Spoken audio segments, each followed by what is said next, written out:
उदासीनता कुछ मिनटों तक खामोश रही, लेकिन अंततः फूट पड़ी। उसे कोई नहीं लेगा, वह कभी किसी और की नहीं होगी। कैदी को सराय में ले जाया गया और वर्दर जल्दी से चला गया।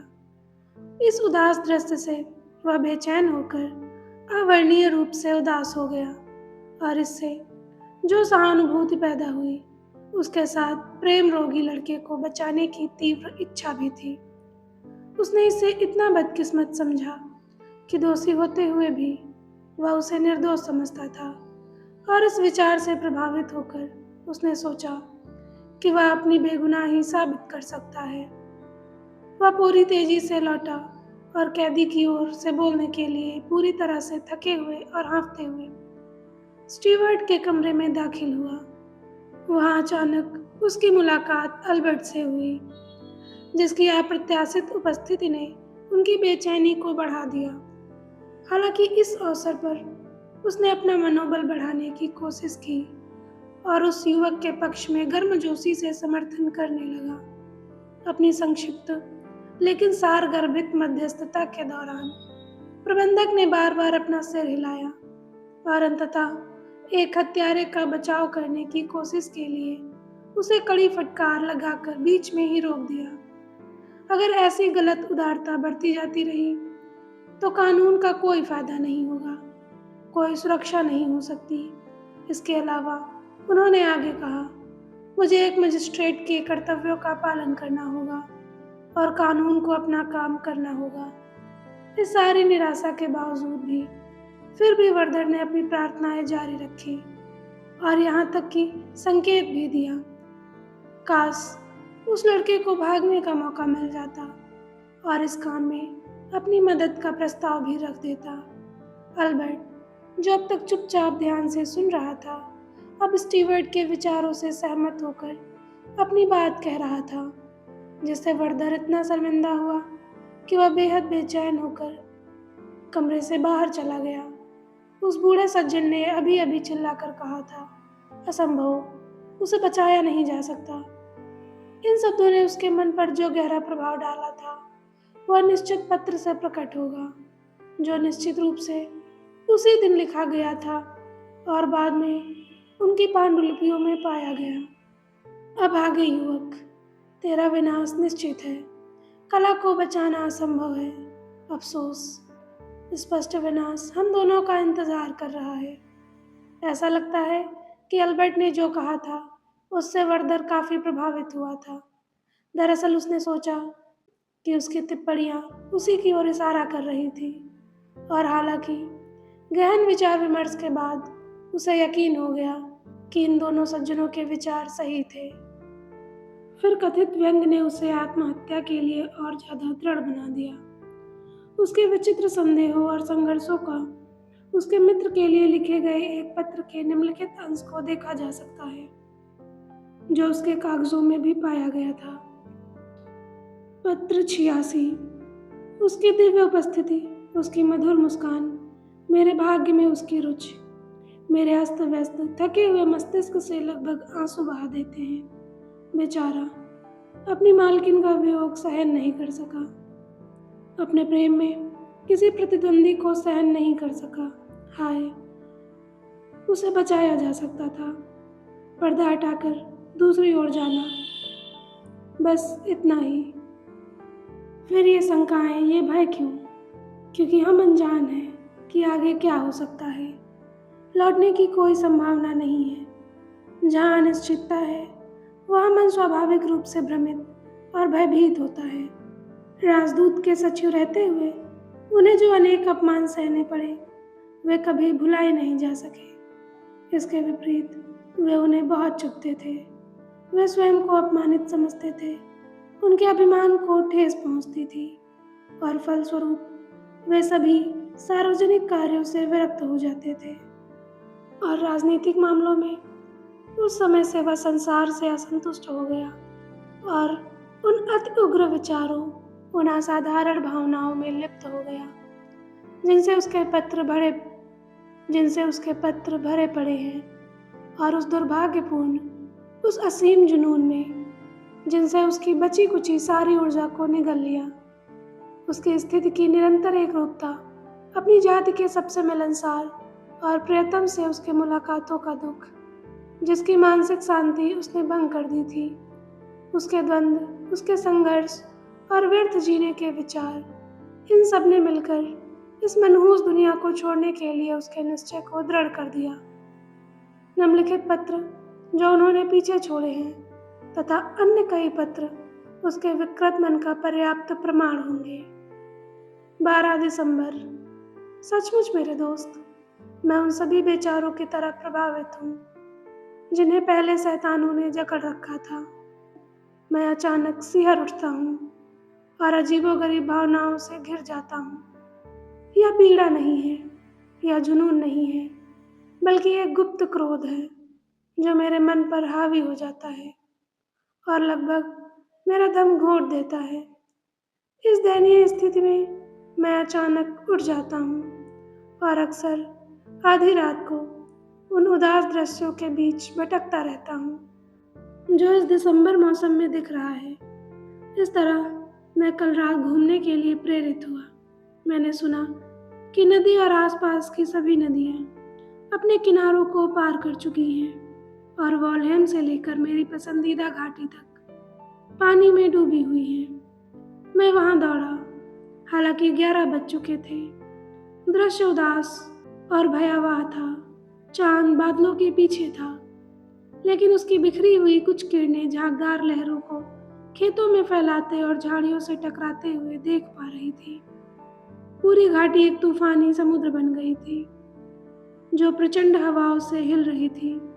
फिर एक काले बादल से निकलता चांद अपनी चमक से प्रकृति की अव्यवस्था को और बढ़ा रहा था।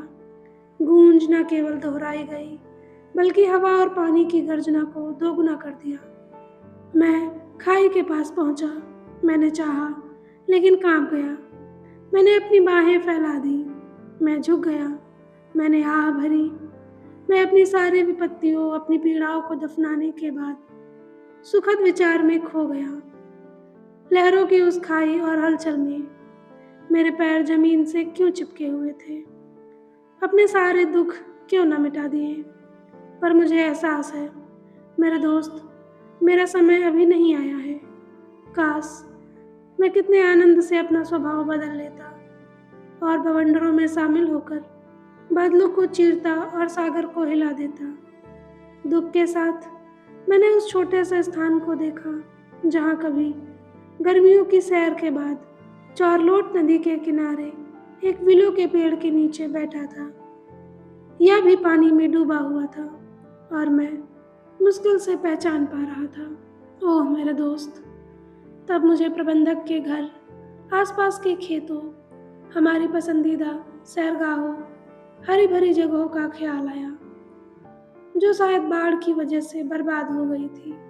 और इन अनमोल पलों की याद ने मेरे दिल को विचलित कर दिया। इस तरह सोते हुए बंदी को सपनों के जरिए उन्हीं आशीषों की याद आती है जिनसे वह वंचित है।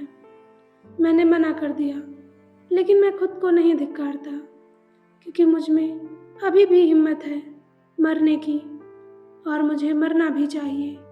इस समय मैं एक बेचारी कमजोर औरत की तरह हूँ जो बाढ़ के किनारे सूखी लकड़ियों को चुनती है और अपने दयनीय जीवन को लंबा करने के लिए घर घर जाकर रोटी मांगती है। 14 दिसंबर। हालांकि मैं इसका कोई कारण नहीं बता सकता मेरे दोस्त, फिर भी मन विचलित है। क्या शॉर्लेट के लिए मेरा प्यार सबसे पवित्र और पवित्र नहीं है? क्या यह एक भाई की अपनी बहन के लिए प्यार नहीं है? क्या मैंने कभी कोई इच्छा नहीं की थी जो अपमानजनक हो? मेरी बेगुनाही की पुष्टि के लिए कस्में जरूरी नहीं थी, और अब ऐसे सपने हैं। हे भगवान, वे लोग बिल्कुल सही थे जिन्होंने परस्पर विरोधी भावनाओं को बाहरी शक्तियों से जोड़ा। कल रात भी मैं इसे लिखते हुए कांप रहा हूँ। कल रात मैंने उसे अपनी बाहों में लिया था। मैंने उसे जकड़ लिया, उसे अपने सीने से लगा लिया और उसके कांपते होठों पर जलते रसीले चुंबनों की छाप दी। उसकी आंखें पिघलती कोमलता से भरी थी। मेरी आंखें खुशी और उल्लास से चमक रही थी। क्या इस काल्पनिक सुख को याद करके अब मुझे जो आनंद मिल रहा है वह कोई अपराध हो सकता है? ओ सॉर्लेट, सॉर्लेट, मेरा अंत निश्चित है। मैं अब इस व्याकुल, इस अस्त व्यस्त स्थिति को और नहीं सह सकता। मैं विचलित हूँ। मैं इस पूरे हफ्ते खुद में नहीं रहा। मेरी आंखों में आंसू बह रहे थे।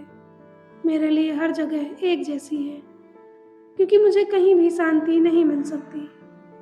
मैं कुछ नहीं चाहता, फिर भी सब कुछ चाहता हूँ। ओह, मैं इस दुनिया को तुरंत छोड़ देना कहीं बेहतर होता। मैं अपने मित्र का धन्यवाद करता हूँ कि उन्होंने मुझे जो करना चाहिए उसके बारे में समय पर और दयालुता से सूचित किया।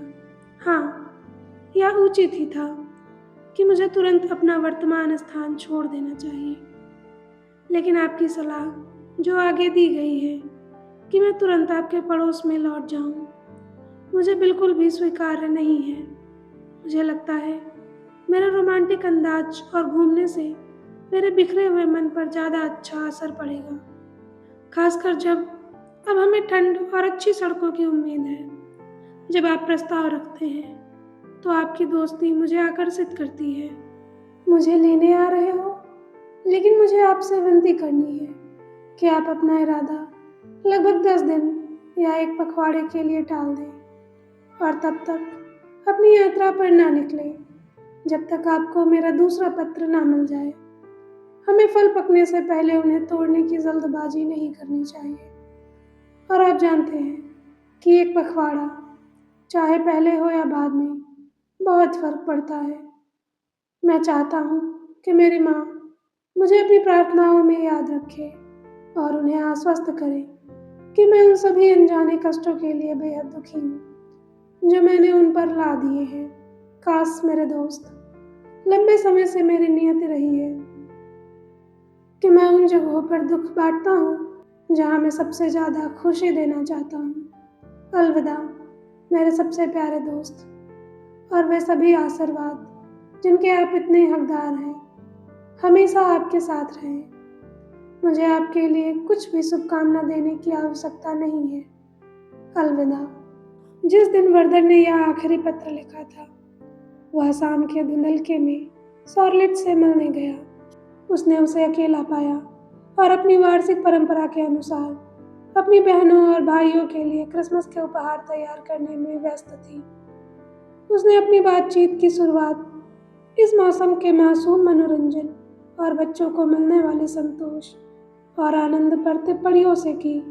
ठीक है, अगर तुम अच्छा व्यवहार करोगी तो तुम्हें भी एक उपहार मिलेगा। शॉर्लेट ने एक शांत मुस्कान के साथ उसके प्रति अपनी गहरी चिंता को छिपाते हुए कहा।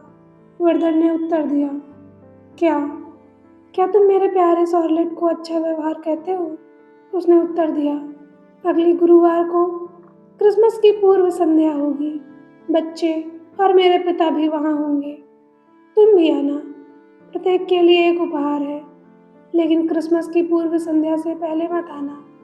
अचानक आश्चर्य से वर्दर का चेहरा छा गया। वह जवाब देना चाहता था, लेकिन शॉर्लेट ने उसे रोकते हुए कहा, वास्तव में ऐसा ही होना चाहिए। मैं अनुरोध करती हूँ। नहीं, मैं इसे एक विशेष एहसान के रूप में मांगती हूँ, क्योंकि इसके लिए बहुत जरूरी कारण है। फिर एक नर्म स्वर में, एक अत्यंत आकर्षक नज़र के साथ उसने कोमलता से कहा, मेरा विश्वास करो, हमारी आपसी शांति और स्थिरता के लिए मैं एक एहसान मांगती हूँ। ओह वर्दर, हमें अब इस तरह से नहीं चलना चाहिए। तो आओ, अपनी पुरानी आदत में लौट आओ और इस बदकिस्मत मोह को जीत लो। एक ऐसा जुनून जिस पर मैं सिर्फ और सिर्फ दया करने का साहस करती हूँ। वर्दर ने सिर झुका लिया और आ भरी। शॉर्लेट ने उसकी निराशा भांपकर उसका हाथ थाम लिया। धैर्य रखो वर्दर, और संयम रखो। इस भ्रम में मत पड़ो जिसका अंत सिर्फ तुम्हारा विनाश होगा। क्या मैं शादीशुदा नहीं हूँ? तो फिर मेरे बारे में क्यों सोचो? मुझे तो डर है कि मेरे शादीशुदा होने की वजह से ही वर्दर एक बेकार जुनून पाल रहा है। अब उसने उसे गहरी नाराजगी और निराशा से देखा। सचमुच, क्या यह शॉर्लेट की अपनी राय हो सकती है? फिर तेज कदमों से वह कमरे में इधर उधर चला गया। तभी अचानक रुककर उसने कहा, नहीं, ऐसा नहीं हो सकता। यह उदास अल्बर्ट की संकीर्ण मानसिकता है।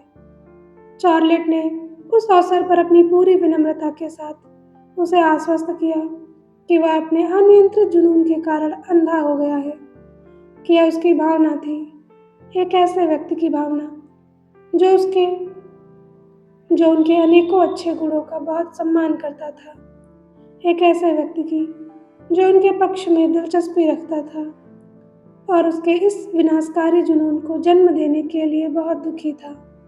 आओ, उसने कहा, फिर से अपने वास्तविक रूप में आ जाओ और मुझे सिर्फ एक स्नेही मित्र समझो। जरा सोचो कि जब तुम्हारी जैसी महान प्रतिभा और प्रतिभा वाला व्यक्ति दुनिया से अलग हो जाता है तो दुनिया को क्या क्या भुगतना पड़ता है। फिर से खुशमिजाज मंडलियों में शामिल हो जाओ और अपने प्यार के लिए कोई और पात्र ढूंढो जो इसके लायक हो और जिसे बदले में कुछ देने की आज़ादी हो। मुझे यकीन है कि तुम्हें जल्द ही कोई मिल जाएगा। कम से कम यह प्रयोग तुम्हारे ध्यान देने लायक तो है, और यह यात्रा निसंदेह तुम्हारे विचलित मन को शांत करेगी। मुझे तुम्हारी किसी योग्य स्त्री से मिलने की कोई उम्मीद नहीं है। फिर वापस आओ और हम सब उस पारिवारिक शांति और सुख में भागीदार बनेंगे जो सामाजिक मित्रता से पैदा होती है। प्रिय शार्लेट, वर्दर ने एक गंभीर मुस्कान के साथ कहा, यह भाषण सभी पांडित्यवादियों और नैतिकतावादियों के लाभ के लिए छापा जाना चाहिए। मैं तुम्हारी थोड़ी और देर की कृपा चाहती हूँ और फिर मुझे विश्वास है कि सब ठीक हो जाएगा। लेकिन वर्दर, मुझे तुम्हें देखने मत देना। गुरुवार की रात वह जवाब देने ही वाला था कि अल्बर्ट अचानक अंदर आ गया। उसने ठंडे स्वर में वर्दर को सलाम किया, जो स्पष्ट रूप से शर्मिंदा होकर कमरे में इधर उधर टहल रहा था। उन्होंने कई विषयों पर बात की, लेकिन जल्द ही सब कुछ भूल गए। अल्बर्ट ने शार्लेट से कुछ तुच्छ कर्मों के बारे में पूछताछ की जो उसे दिए गए थे, और यह जानकर कि वह लापरवाह थी, उसने ऐसी तीखी फटकारें लगाई कि वर्दर का दिल टूट ही गया। वह जाना चाहता था, लेकिन उसे समझ नहीं आ रहा था कि कैसे, और इस शर्मिंदगी भरी स्थिति में वह लगभग 8 बजे तक रहा। इस दौरान उसका उत्साह और तीखापन लगातार बढ़ता जा रहा था।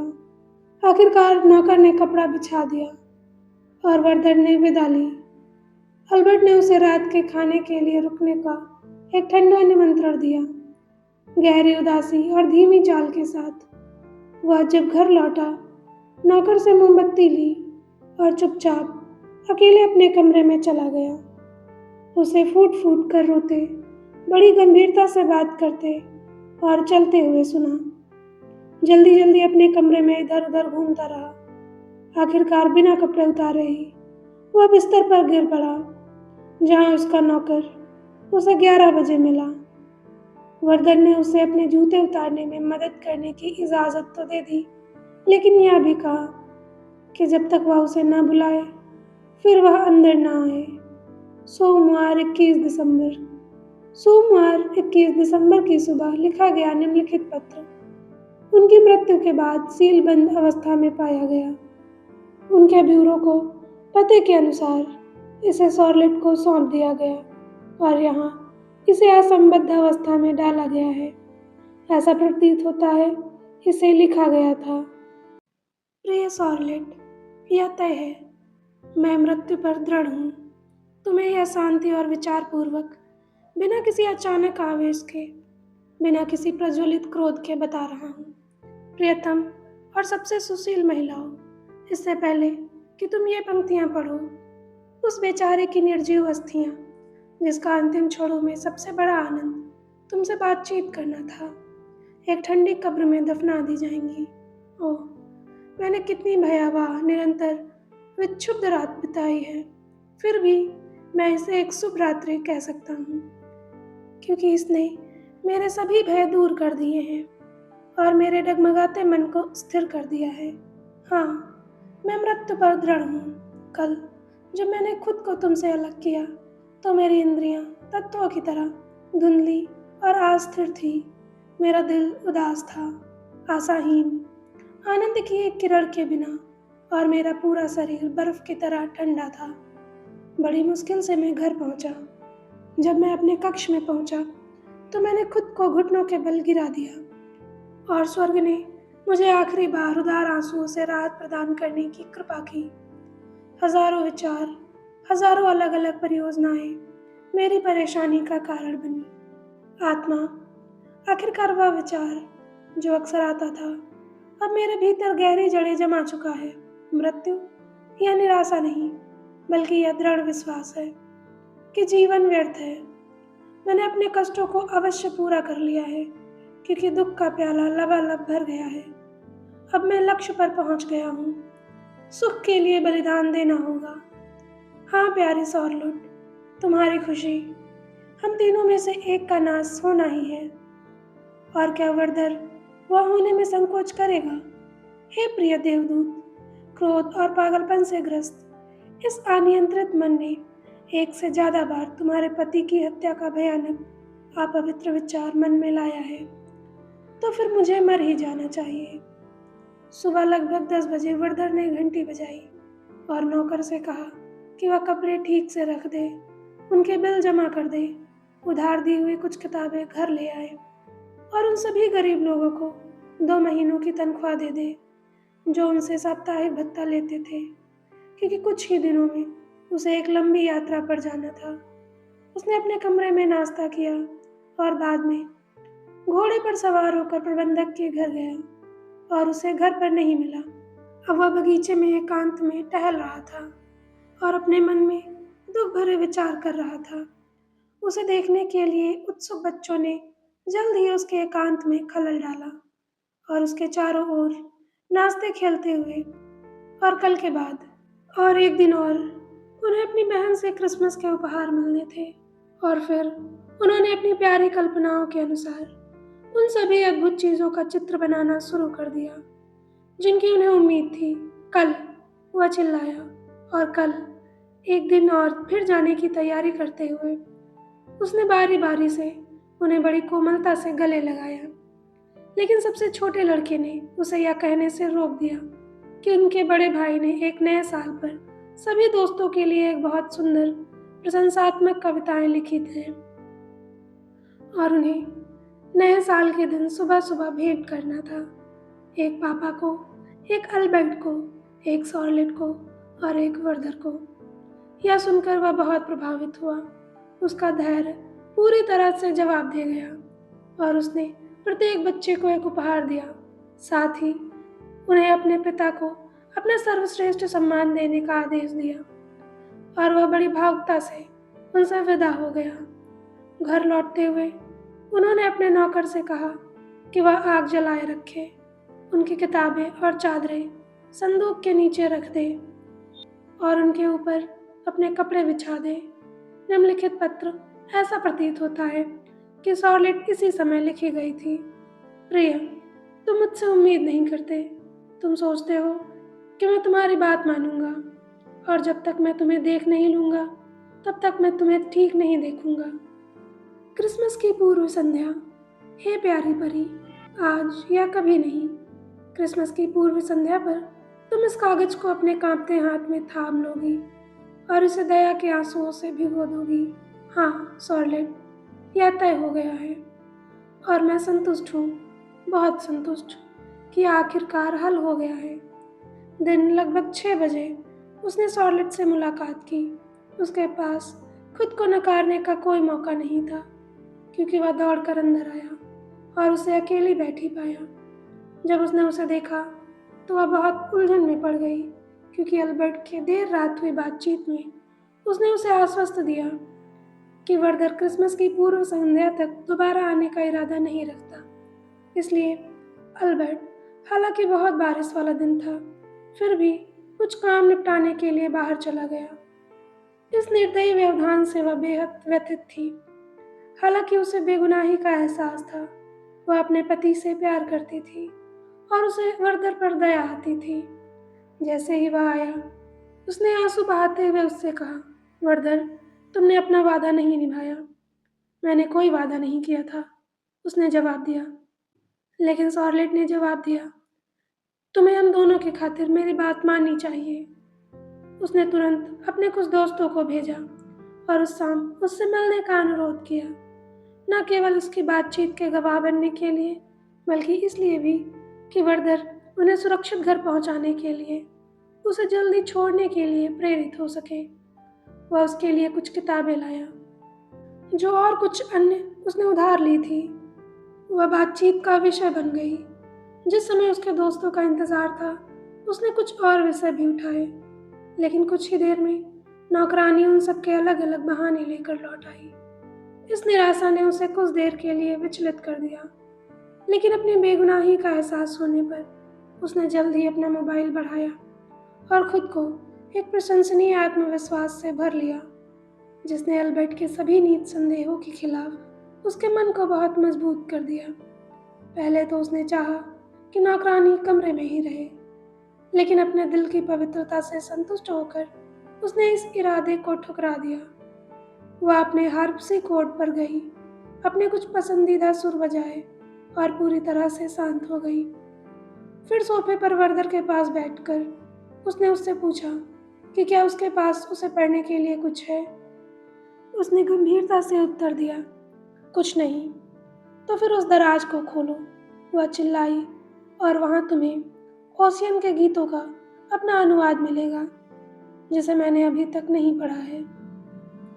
मुझे पता था कि तुम्हारे मुंह से ये बेहतर निकलेंगे, लेकिन तुम हाल ही में इतने अनुपस्थित रहे हो कि मैं तुमसे पहले पूछने को तैयार नहीं थी। वह मुस्कुराया और पांडुलिपि लेने लगा, लेकिन जब उसने उसे उठाया तो वह अचानक भावुक हो गया। फिर वह आंसू बहाता हुआ बैठ गया और लड़खड़ाती आवाज में पढ़ने लगा। कुछ देर बाद उसकी नज़र इन मार्मिक पंक्तियों पर पड़ी, जिसमें अरमिन अपने प्यारे बच्चे के खोने का शोक मना रहा है। अकेले समुद्र से क्षतिग्रस्त चट्टान पर मेरी बेटी की शिकायत सुनी गई, जोर से और लगातार अफसोस उसकी आहें थी। पिता की सहायता व्यर्थ थी। मैं सारी रात किनारे खड़ा रहा और पीले चांद की रोशनी में उसे साफ साफ देखा। सारी रात उसके हृदय विदारक चीखें सुनी। यद्यपि हवा तेज थी और बारिश तेज थी, उसलिए सुबह के आने से पहले उसकी आवाज़ कमज़ोर और लड़खड़ाती हुई। जब पहाड़ों से तूफान फूटते हैं, जब वे ऊंची लहरें उठाते हैं, मैं उदास तट पर बैठ जाता हूँ, चट्टान पर, घातक चट्टान पर। तब मैं देखता हूँ, जब भी चांद डूबता है, मैं अपने प्यारे बच्चों की परछाइयों को चलते हुए देखता हूँ। वे मेरी नज़रों से आधे छिपे हुए से लगते हैं, और दुख की बात है कि वे आपस में बातें करते हैं। यहाँ शॉर्लेट की आंखों में आंसुओं की बाढ़ आ गई, जिससे उसके हृदय के बोझ को कुछ राहत मिली। वर्दर ने कागज नीचे फेंक दिया, उसका हाथ पकड़ा और उसे अपने आंसुओं से भिगो दिया। शॉर्लेट दूसरी बांह पर झुक गई और अपना रुमाल आंखों पर रख लिया। वे दोनों बहुत व्याकुल थे। इस दुखद कहानी ने उसके दुर्भाग्य को फिर से ताजा कर दिया और उनकी पारस्परिक सहानुभूति को जगा दिया। वर्दर की भावुक आंखें और होठ उनकी संगमरमरी भुजाओं पर टिके हुए थे। वह कांप उठी और कमरे से बाहर जाने की कोशिश करने लगी, लेकिन दुख और कोमल करुणा ने उसे हिलने से रोक दिया। ओह, और बीच बीच में आंसुओं से राहत पाकर उसने उससे आगे बढ़ने की विनती की। वर्दर, जो बहुत थक गया था, ने कागज उठाया और लड़खड़ाती आवाज में अपना पढ़ना जारी रखा। हे आंधी, तू मुझे क्यों जगा रही है? मैं ओस की बूंदों से ढका हूँ, यह कहता है, लेकिन मेरे मुरझाने का समय निकट है। वह आंधी जो मेरे पत्तों को नष्ट कर रही है। कल वह यात्री आएगा जिसने मुझे एक बार सुंदर और साहसी देखा था। लेकिन आंखें घास के मैदान को खोजेंगी, लेकिन वे मुझे कभी नहीं देख पाएंगे। ये शब्द जो हमारे नायक की स्थिति पर इतने सटीक बैठते हैं, बिजली की तरह उनकी आत्मा में घुस गए। वह हताश हो गया और निराशा से भर गया। उसने खुद को शॉर्लेट के चरणों में फेंक दिया और शॉर्लेट ने उसके हाथ को पकड़कर पहले उसकी आंखों पर और उसके माथे पर रखे। शॉर्लेट को पहली बार उसके घातक इरादे का अंदाजा हुआ। इस गुप्त आशंका ने उसे लगभग बेसुध कर दिया। कोमलता से उसने उसके हाथों को दबाया, उन्हें अपनी छाती से लगाया, और जब वह मधुर संवेदनशीलता के भाव से धीरे धीरे अपना सिर उसके ओर झुका रही थी, तो उसका चमकता हुआ गाल अनायास ही उसके गाल को छू गया। इन बेचैन पलों में वे आपसी स्नेह के अलावा किसी भी चीज के प्रति बेसुध थे। वर्दर ने उसे अपनी बाहों में जकड़ लिया, उसे अपने धड़कते दिल से जगा लिया और उसके कांपते होठों पर हजारों जोशीले चुंबनों की छाप छोड़ी। वर्दर, वह एक फीकी कांपती हुई आवाज में चिल्लाई और उससे मुंह फेर लिया। वर्दर, उसने दोहराया और अपने कमजोर हाथ से उसे अपने से दूर किया। फिर कुछ कदम पीछे हटकर उसने अपनी आंखें उस पर गड़ा दी जो उसकी गरिमा से चमक रही थी, और एक बार फिर वर्दर नाम को पुकारा। अचानक विस्मय से भरकर वह आदरपूर्ण आगे बढ़ा और घुटनों के बल गिर पड़ा। वह कांपती हुई अब दरवाजे की ओर मुड़ी और दया और आक्रोश से मिश्रित स्वर में उससे इस प्रकार बोली, यह आखिरी बार है वर्दर, तुम मुझे फिर कभी नहीं देखोगे। फिर उस दुखी प्रेमी को एक और अत्यंत कोमलता भरी नजर से देखते हुए वह तेजी से अपने कमरे में गई और खुद को अंदर बंद कर लिया।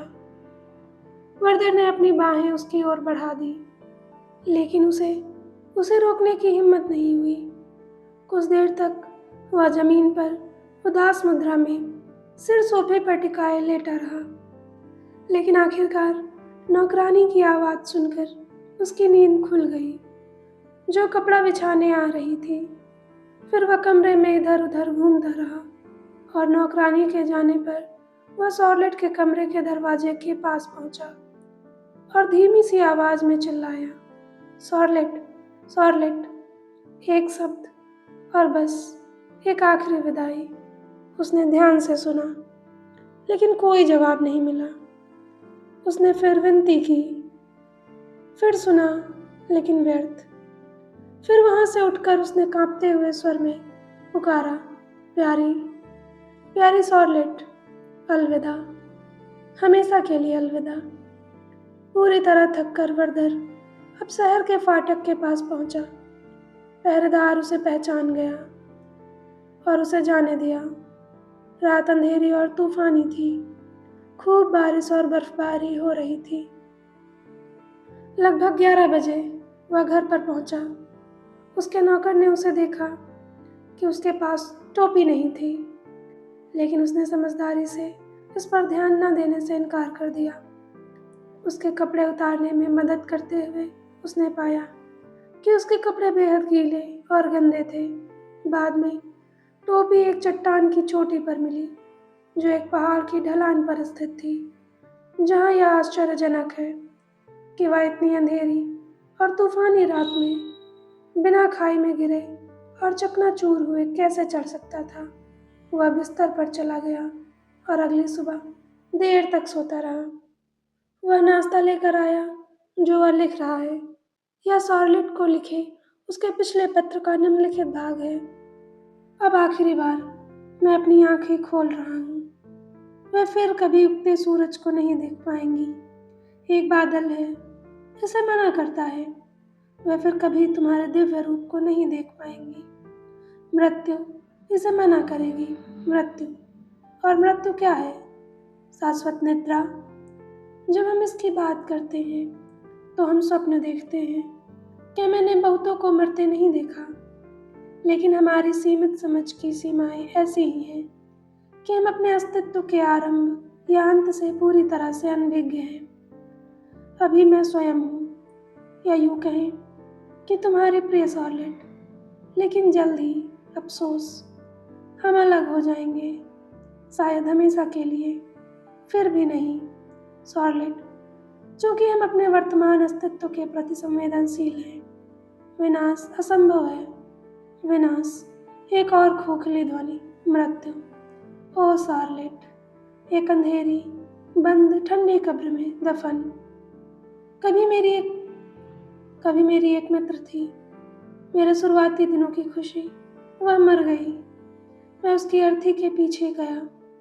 मैं कब्र के पास खड़ा रहा और ताबूत से नीचे उतारी गई रस्सियों की चरचराहट सुनी। जब पहली बार मिट्टी डाली गई तो ताबूत से एक खोखली आवाज आई। ये आवाजें धीरे धीरे कम होती गई और ताबूत ठंडा होता गया। आखिरकार कब्र भर गई। फिर मैंने खुद को उस पर फेंक दिया। जमीन, मेरा दिल दबा हुआ है, मारा गया है, किराया। मुझे समझ नहीं आ रहा कि फिर क्या हुआ मुझे और आगे क्या होने वाला था। उससे भी उतना ही अनजान, मृत्यु, गंभीर, अर्थहीन शब्द। प्यारी शार्लेट, मुझे माफ कर दो। कल कल ओह, उस घातक क्षण ने मेरे जीवन को समाप्त कर दिया होता। तब मैं उसी से मर जाता, क्योंकि तुम मुझसे प्यार करती हो। हे स्वर्ग, तुम मुझसे प्यार करती हो। मैं इस विचार से अभिभूत हो जाता हूँ। ये होंठ आज भी उस पवित्र उष्मा से चमकते हैं जो उन्हें तुमसे मिली थी। यह हृदय आज भी उस आनंद को महसूस करता है जो उस समय भरा था। फिर भी क्षमा करना प्यारी शार्लेट, ओह क्षमा करना। हाँ, मुझे लगा कि मैं तुम्हें प्रिय हूँ। यह मैंने उस पहली सजीव नज़र में देखा था जो तुमने मुझे दी थी। मुझे इसका एहसास तब हुआ जब तुमने पहली बार मेरा हाथ दबाया था। फिर भी जब मैं तुमसे दूर था, या जब मैंने अल्बर्ट को तुम्हारे पास देखा, तो मेरे सारे संदेह, मेरे डर लौट आए। क्या तुम्हें वो फूल याद है जो तुमने भेजे थे जब एक भरी सभा में तुम ना तो मुझसे बात कर पाई थी और ना ही मुझे अपना हाथ दे पाई थी? मैंने आधी रात इन स्नेह के वादों की पूजा में बिताई, लेकिन कल मिले आनंद के आगे वह क्या था? एक पूरा अनंत काल भी तुम्हारे मधुर होठों की छाप को नहीं मिटा सकता। तुम मुझसे प्यार करती हो। इन बाहों ने तुम्हें गले लगा लिया है। ये होंठ आनंद से तुमसे जुड़ गए हैं। तुम मेरी हो, हाँ शार्लेट, सदा के लिए मेरी। अल्बर्ट, मुझे पता है, तुम्हारा पति है। फिर क्या, और वह जीवन भर के लिए तुम्हारा पति है। इसलिए इस जीवन में तुमसे मेरा एक अपराध माना जाएगा, लेकिन मैं खुद को सजा दूंगा। मैंने पहले एक सुख का स्वाद चख लिया है जिससे मेरे गिरे हुए मन को फिर से तरोताजा कर दिया है। डर के मारे मुझे ज़्यादा नहीं पीना चाहिए, लेकिन तुम मेरी हो। मैं तुमसे पहले अपने पिता के पास जाता हूँ।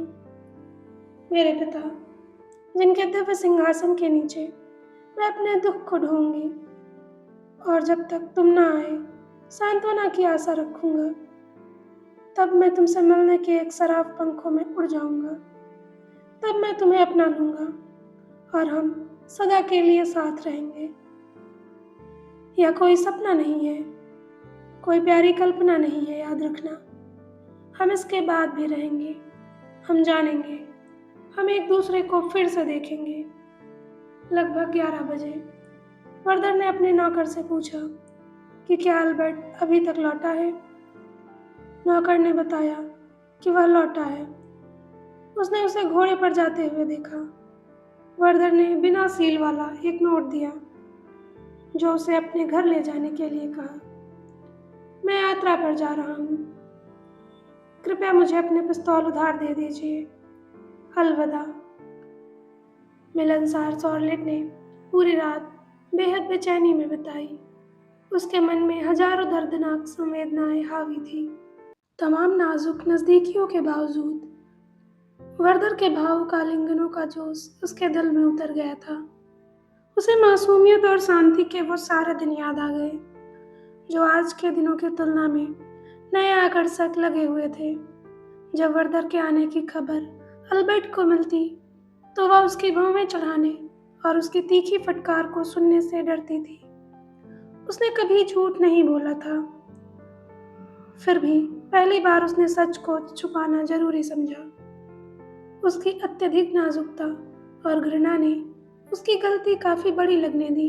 फिर भी वह न तो उस गलती के लिए जिम्मेदार व्यक्ति से नफरत कर सकती थी, न ही उसे अपनी उपस्थिति से मना करने का फैसला कर सकती थी। उदास और थकी हुई, उसने मुश्किल से कपड़े पहने थे। जब उसने अल्बर्ट को देखा, जब पहली बार उसने उसे असंतुष्ट देखा था, वह कांप रही थी कि कहीं उसे पता न चल जाए कि वह रो रही थी और उसे नींद न आने के कारण उसकी सुस्ती का पता न चल जाए, जबकि इस बारे में उसकी आशंकाएं उसकी शर्मिंदगी को और बढ़ा रही थी। उसने उसका स्वागत एक ऐसी उत्सुकता से किया जिसमें वास्तविक संतुष्टि से ज्यादा भय और उलझन झलक रही थी। यह बात अल्बर्ट को चौकस नजर से बचा नहीं पाई, जिसने कुछ पत्र खोलने के बाद गंभीरता से पूछा कि क्या कोई खबर है और क्या उसकी अनुपस्थिति में किसी ने फोन किया था। कुछ हिचकिचाहट के बाद उसने उसे बताया कि वर्दर कल आया था, लगभग 1.5 घंटे तक रुका था। वह अपना समय अच्छी तरह से चुनता है, अल्बर्ट ने कहा और फिर चला गया। शार्लेट लगभग 15 मिनट तक अकेली और विचारमग्न रही। जिस आदमी को वह इतना आदर और प्रेम करती थी, उसकी उपस्थिति ने उसके विचारों को एक नया मोड़ दिया। उसकी पुरानी दयालुता, उसकी उदारता, उसकी ईमानदारी, केवल उसके प्रति उसका लगाव, सब कुछ उसके मन में घूम गया और उसने खुद को उसके साथ इतना बुरा व्यवहार करने के लिए धिक्कारा।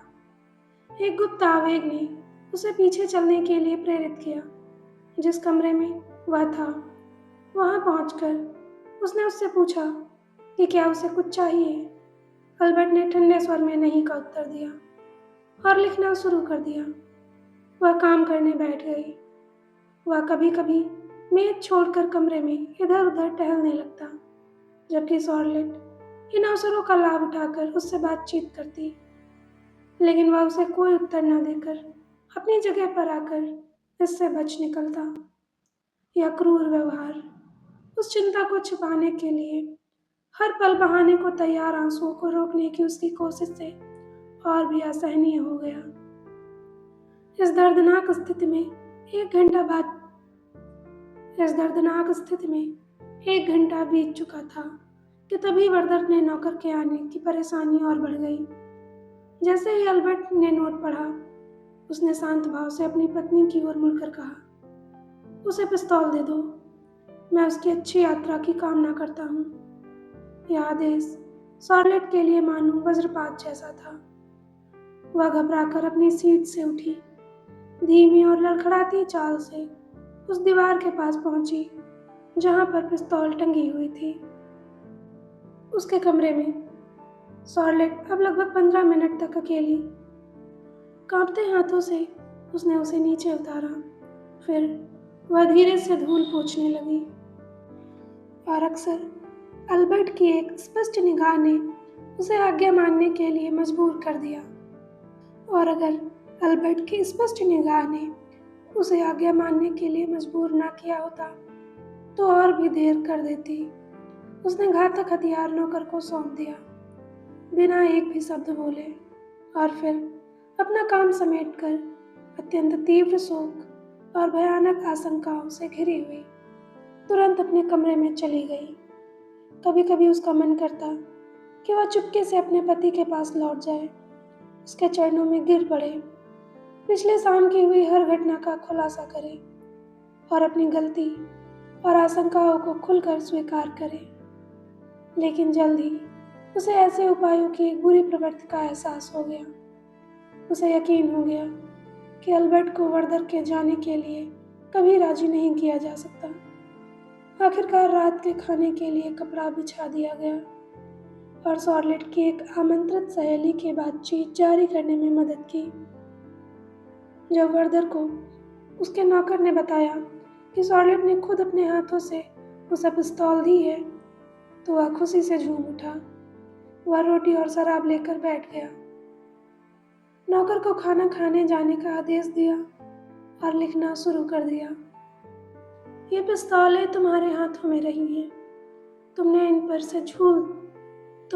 से धूल झाड़ दी है, इन्हें मेरे लिए साफ कर दिया है। तो फिर स्वर्ग मेरी योजना को स्वीकार करता है। हाँ, तुम्हारे हाथों से, जिन्होंने मुझे ये दिए हैं। मैं कब से अपनी नियति पाना चाहता था। हे सॉर्लेट, जमाने भी इस छाप को नहीं मिटा सकते, और मुझे यकीन है तुम उस आदमी से नफरत नहीं कर सकती जो तुम्हें दिल से चाहता है। अपने आखिरी पलों में भी। खाने के बाद वर्दर ने अपने नौकर से अपना ट्रंक पैक करने को कहा। फिर उसने कई कागजात नष्ट कर दिए और मोहल्ले में कुछ मामूली कर्ज चुकाने निकल गया। वह जल्द ही लौट आया, लेकिन बारिश के बावजूद फिर से काउंट के बगीचे में गया, और फिर देहात में रात को घर आकर उसने फिर से अपनी कलम उठा ली। प्रिय विलियम, मैंने बागों, खेतों, पहाड़ों और आसमान का आखिरी नज़ारा ले लिया है। अलविदा मेरे प्रिय बुजुर्गों, जितना हो सके तुम्हें सांत्वना देना। मेरे पास एक माँ है और स्वर्ग तुम्हें इनाम देगा। उसने मेरे सारे काम निपटा दिए हैं। हम किसी और खुशहाल दुनिया में फिर मिलेंगे।